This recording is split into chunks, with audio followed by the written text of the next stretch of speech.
Raka cuma berniat membawa pulang cincin yang ditemukannya di gunung. Tapi setelah itu, seseorang yang sudah lama hilang mulai muncul dalam mimpinya dan meminta cincin tersebut dikembalikan.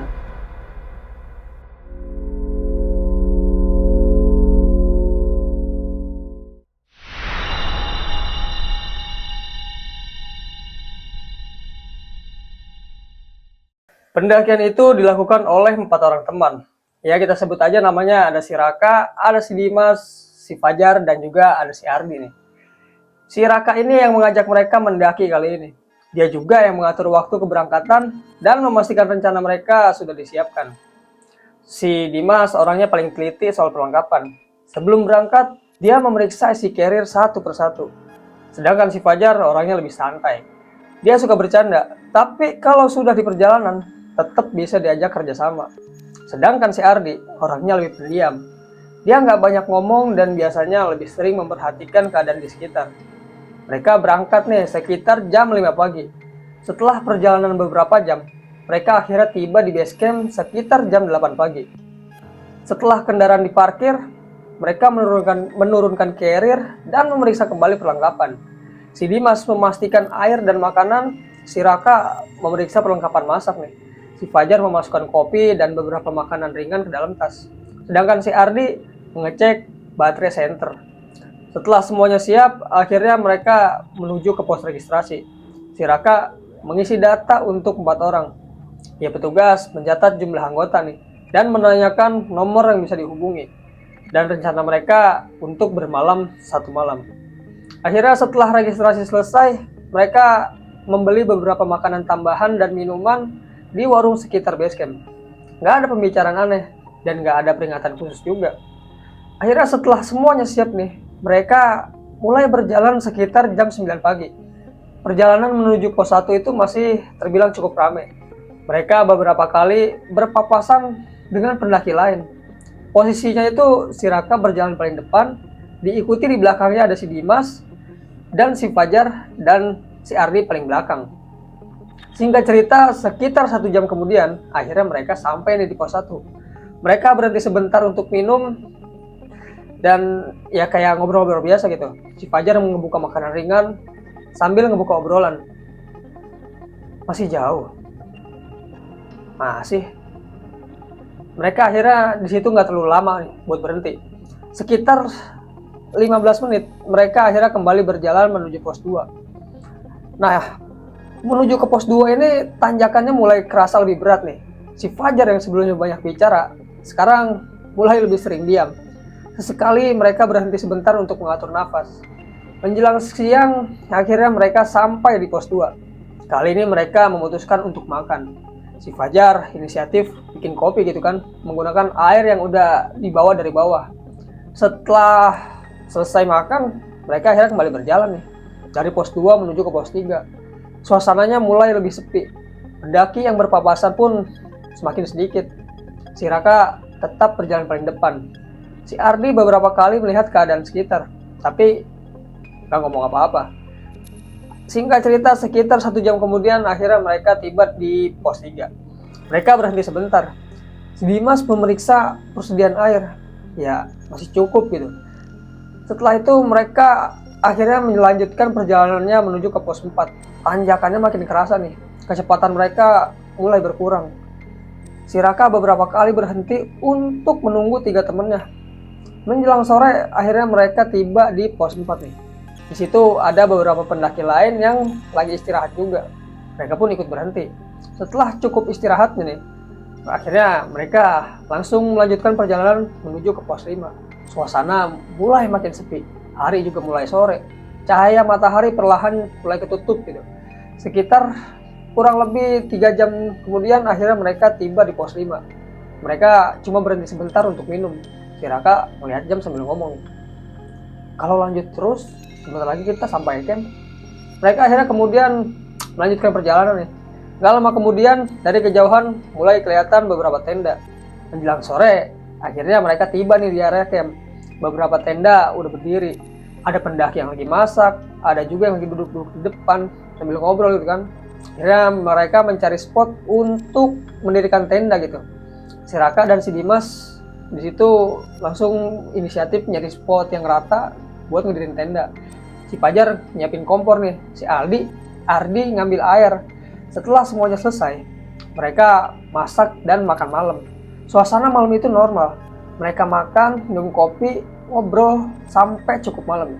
Setelah sekitar jam 10, si Fajar dan si Ardi ini lebih duluan masuk ke tenda buat tidur. Si Dimas juga mulai ya rebahan gitu.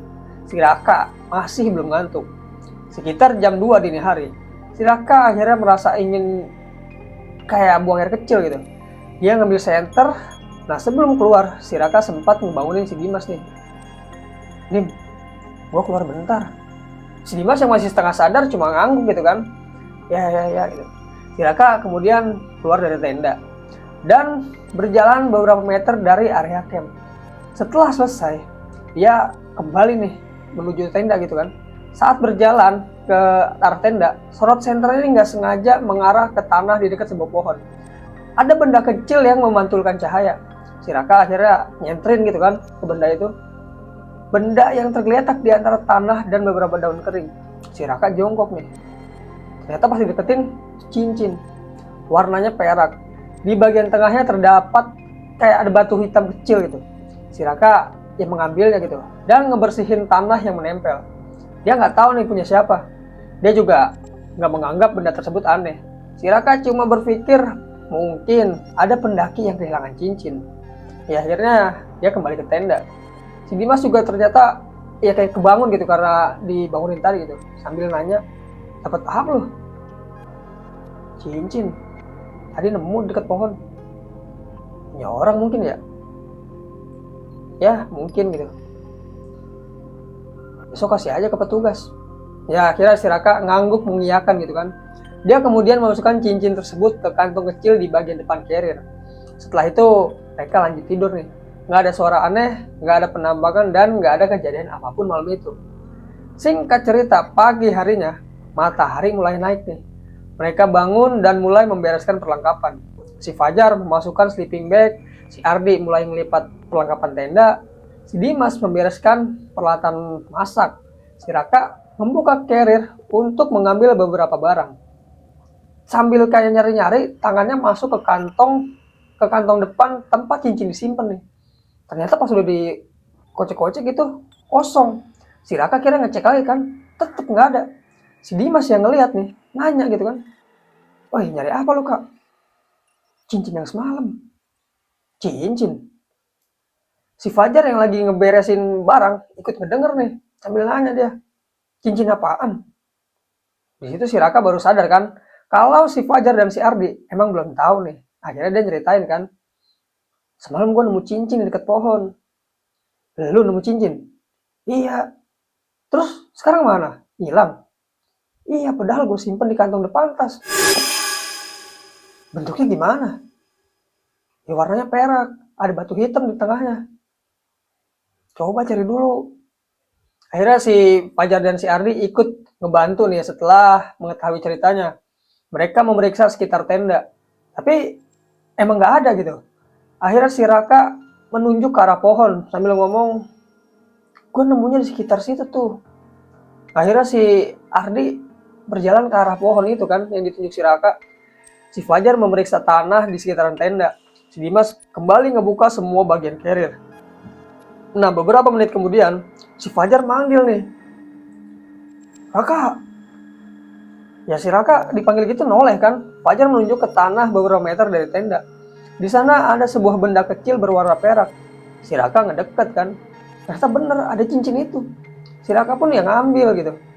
Si Dimas langsung nanya kan, bukannya semalam lu simpen di tas katanya? Iya. Terus kok bisa di sini? Ya, si Raka nggak punya jawaban kan. Si Fajar juga melihat posisi cincin tersebut. Ya kayak mikirnya mungkin jatuh kali gitu. Si Ardi nggak mengatakan apa-apa nih. Dia cuma ngelihat cincin tersebut. Si Raka akhirnya memasukkan ke kantong celananya. Nanti pas turun gue kasih ke petugas deh. Mereka kemudian mengangguk dan mengiyakan gitu, sambil menyelesaikan beres-beresnya dan melanjutkan perjalanan menuju puncak. Singkat cerita, akhirnya mereka sampai di puncak sekitar menjelang siang lah gitu. Setelah makan dan mengambil beberapa foto, mereka mulai jalan turun nih. Menjelang sore, mereka kembali ke area camp. Mereka mengambil barang-barang yang tadi ditinggalkan. Kemudian melanjutkan perjalanan menuju camp. Menuju area base camp gitu. Sesampainya di base camp, kondisi kelihatan cukup ramai nih. Ada beberapa pendaki yang baru juga turun. Si Raka sebenarnya masih ingat sama cincin itu. Dan dia berniat menyerahkannya. Tapi karena kondisinya cukup ramai, petugas ya lagi sibuk itu menangani beberapa pendaki yang baru nyampe. Si Raka akhirnya memasukkan tangannya ke dalam kantongnya. Gua kasih nanti. Mereka kemudian menuju kendaraan mereka nih. Dalam perjalanan pulang, si Raka lupa nih sama cincin itu. Cincin itu akhirnya ikut terbawa sampai rumah. Malam pertama nggak terjadi apa-apa. Malam kedua juga normal nih. Nggak ada mimpi, nggak ada suara, dan nggak ada gangguan. Sampai di malam ketiga, si Raka tertidur sekitar jam 11 malam. Sekitar jam 3 dini hari, dia kebangun karena bermimpi nih. Di dalam mimpinya, si Raka itu kembali berada di area camp. Tapi kali ini nggak ada tenda lain, nggak ada suara pendaki. Di depannya cuma berdiri seorang laki-laki. Ya si Raka nggak kenalin nih mukanya. Laki-laki itu cuma ngeliatin ke arah tangannya si Raka sambil berkata, "Cincin itu bukan milikmu." Si Raka mencoba ngejawab nih, tapi nggak ada suara yang keluar dari mulutnya si Raka. Laki-laki itu kemudian berkata lagi nih, "Kembalikan." Si Raka sontak langsung kebangun nih. Dia ngeliat jam, ternyata masih jam 3:07. Kamarnya dalam keadaan gelap. Si Raka coba duduk nih beberapa saat buat tenangin dirinya. Dia kemudian teringat sama cincin tersebut. Cincinnya masih berada di rumah. Si Raka mengambilnya dari tempat dia menyimpan. Dia ngeliat benda itu beberapa detik, kemudian menyimpannya lagi gitu. Nah, pagi harinya, si Raka menceritakan mimpi tersebut sama si Dimas nih. Si Dimas yang ngedengar cerita itu nggak langsung percaya bahwa itu sesuatu yang aneh. Bisa aja mungkin karena si Raka kepikiran sama cincin itu. Nah, si Raka yang dibilangin kayak gitu cuma ngangguk gitu kan. Singkat cerita, tapi di malam berikutnya nih, mimpi yang sama itu kembali. Kali ini laki-laki tersebut berdiri lebih dekat. Dia berkata, "Kenapa belum dikembalikan?" Langsung nih si Raka kebangun lagi kan. Jam 3:11. Kali ini dia nggak langsung tidur. Dia duduk di tempat tidur sambil ngelihat cincin yang ada di meja. Beberapa menit kemudian, terdengar suara benda jatuh dari ruangan depan. Si Raka keluar kamar gitu kan. Nggak ada siapa-siapa. Tapi cincin yang tadi ada di atas meja nih, sekarang udah ada di lantai. Si Raka nggak berani nih buat nyentuhnya. Dia langsung coba buat menghubungi si Dimas nih. Oke, singkat cerita, pagi harinya mereka ketemu sama si Fajar sama juga si Ardi nih. Mereka menceritakan apa yang terjadi nih. Si Fajar yang awalnya menganggap semua itu kebetulan, mulai ikut ngerasa nggak nyaman. Si Ardi justru bertanya, "Kenapa nggak cari tahu siapa pemiliknya?" Itu juga yang gue pikirin. Akhirnya setelah perbincangan, mereka akhirnya memutuskan untuk kembali ke base camp nih. Sesampainya di base camp, mereka menemui petugas nih. Si Raka menjelaskan dari awal. Dia menemukan cincin di area camp, membawanya turun, kemudian mengalami beberapa kejadian setelah cincin tersebut sampai di rumahnya. Petugas pun meminta melihat cincinnya gitu. Si Raka kasih gitu kan. Petugas kayak ngebolak-balikin cincin itu. Nah, pas lagi diperhatiin nih sama petugas, di bagian dalam cincin tersebut ada ukiran kecil yang bertuliskan huruf AR. Petugas memperhatikannya kan cukup lama gitu. Nemunya di area mana? Kira si Raka menjelaskan kembali pohon tersebut nih, lokasi pohon tersebut nih. Petugas kemudian masuk ke ruangan belakang. Beberapa menit kemudian, dia kembali membawa kayak sebuah map kecil gitu, berisi dokumen lama. Coba lihat ini. Di dalamnya terdapat foto seorang pendaki. Namanya Arif Rahman. Si Raka langsung ngerasa nggak nyaman nih. Karena wajah laki-laki dalam foto itu adalah wajah yang muncul dalam mimpinya si Raka. Si Dimas memperhatikan ekspresinya si Raka kan. Kenapa lu Raka? Si Raka langsung nunjuk nih foto itu. Orang ini pernah lihat di mimpi. Petugas nggak langsung ngejawab nih. dia ngebuka dokumen lain. Arif ini tercatat pernah mendaki beberapa tahun sebelumnya. Pada pendakian terakhirnya, Arif ini dinyatakan hilang. Dia terakhir terlihat meninggalkan area camp sekitar dini hari. Pencarian dilakukan, namun Arif nggak pernah ditemukan. Petugas kemudian menunjukkan sebuah foto lain. Foto tersebut diambil sebelum pendakian. Di jarinya Arif terlihat cincin dengan bentuk yang sama. Si Raka langsung ngeliatin cincin yang ada di tangan nih. Berarti ini cincin dia. Belum tentu. Kenapa? Petugas akhirnya ngebuka halaman lainnya gitu. Ternyata ada catatan yang lebih lama.